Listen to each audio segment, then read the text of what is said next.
कृषि कानूनों को लेकर किसान का आक्रोश थमने का नाम नहीं ले रहा है। खास तौर पर पंजाब के किसान इसको लेकर काफी उग्र रुख अपनाए हुए हैं। कानूनों के विरोध को लेकर पंजाब से निकला किसानों का काफिला दिल्ली के बॉर्डर तक पहुंच चुका है। किसान दिल्ली जाने की जिद पर अड़े हुए हैं।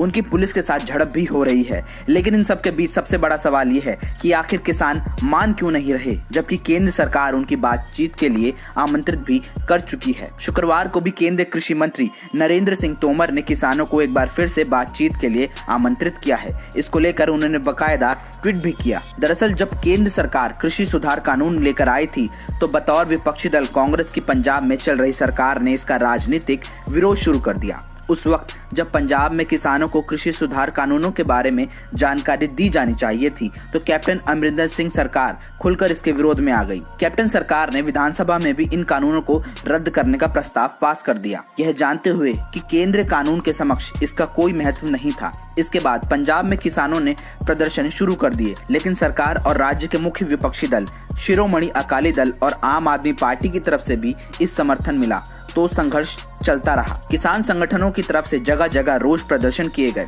पंजाब में चल रहे टोल प्लाजा पर भी किसानों ने डेरा जमा लिया। इसके बाद किसानों ने रेल पटरी पर बैठकर प्रदर्शन शुरू कर दिया। किसानों के बेकाबू हो रहे प्रदर्शन पर सबसे बड़ा सवाल ये उठता है कि क्या ये किसानों द्वारा किया जा रहा प्रदर्शन को कांग्रेस द्वारा प्रायोजित किया गया है, क्योंकि किसान संगठनों द्वारा किया जा रहा आंदोलन पंजाब और हरियाणा तक ही सीमित रहा है, जबकि दूसरे राज्यों के किसानों ने इससे दूरी बनाई हुई है और आंदोलन में शामिल ज्यादातर किसान पंजाब से ही हैं। तो क्या ये माना जाए कि किसानों को मोहरा बनाकर कांग्रेस 2011 में हुए अन्ना आंदोलन की तरह एक बड़ा आंदोलन खड़ा करना चाहती है? 2011 में जब दिल्ली के रामलीला मैदान में अन्ना आंदोलन हुआ था तो उस वक्त केंद्र में कांग्रेस की सरकार हुआ करती थी।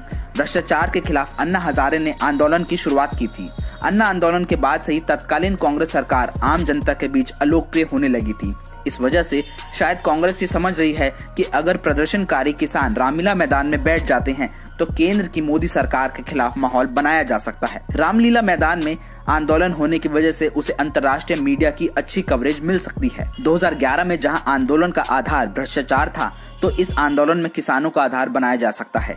इसके लिए कांग्रेस प्रायोजित आंदोलन में किसान दिल्ली की तरफ कूच करने के लिए अड़े हुए हैं। अभी तक CAA से लेकर तमाम दूसरे मुद्दे पर कांग्रेस के नेता आम जनता को भड़काते रहे हैं ताकि केंद्र सरकार के खिलाफ माहौल खड़ा किया जा सके, लेकिन कांग्रेस ऐसा करने में नाकाम रही। अब कांग्रेस की एकमात्र उम्मीद किसान आंदोलन से ही रह गई है ताकि इसके जरिए वो फिर से देश की राजनीति में जिंदा हो सके। वैसे हाल ही में बिहार विधानसभा चुनाव और देश भर में हुए उपचुनावों में कांग्रेस को करारी हार का सामना करना पड़ा है। अब देखना यह है कि अन्ना आंदोलन की तरह क्या किसानों के आंदोलन को कांग्रेस रामलीला मैदान तक ले जा पाती है या फिर दूसरे मुद्दों की तरह उसे इसमें भी मुंह की खानी पड़ती है।